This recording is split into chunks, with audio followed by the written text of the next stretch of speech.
मुळेगाव तांडा येथे महाराष्ट्र बांधकाम कामगार वर्गातील कामगारांना भांडे वाटप करण्यासाठी कुपन देण्यात येणार होते। सामान्य कामगारांना भांडे देण्याच्या नावाखाली दिशाभूल करण्यात आली आहे। पहाटेपासून कामगार उपाशीपोटी एकत्रित आले होते। त्यांना आतापर्यंत टोकन देण्यात आलेलं नाही आहे आणि आता सांगण्यात येत आहे की आता टोकन मिळणार नाही। यासाठी कामगारांनी रास्ता रोको आंदोलन केलं, कारण त्यामध्ये काही महिलांना चक्कर आल्याने त्या जागेवरच बेशुद्ध झाल्या होत्या। यामुळे समस्त कामगार वर्ग आकर्षित झाल्यामुळे रास्ता रोको करण्यात आला। यामध्ये रस्त्यावरील कामगारांना हटवण्यासाठी पोलीस प्रशासनातील काही वरिष्ठ अधिकारी उपस्थित होते।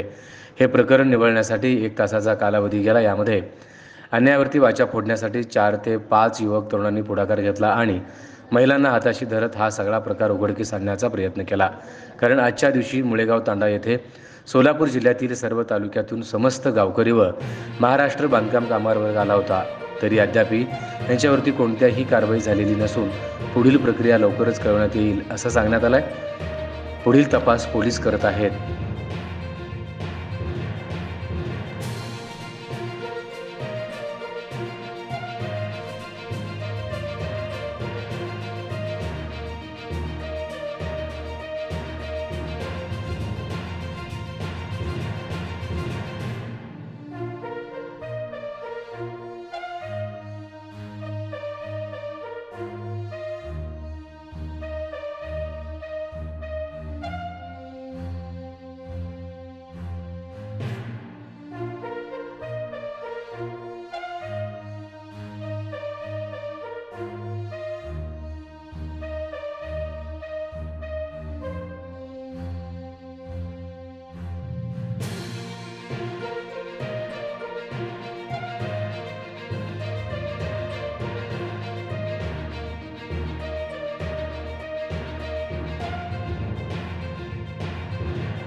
सोलापूर शहरातील नामांकित उच्च महाविद्यालयात कार्यरत असलेल्या बोगस प्राध्यापक आणि कर्मचारी यांच्याबद्दलचा इतिवृत्तांत लवकरच पहा आपल्या न्यूज एक्सप्रेस सोलापूर या वृत्तवाहिनीवर।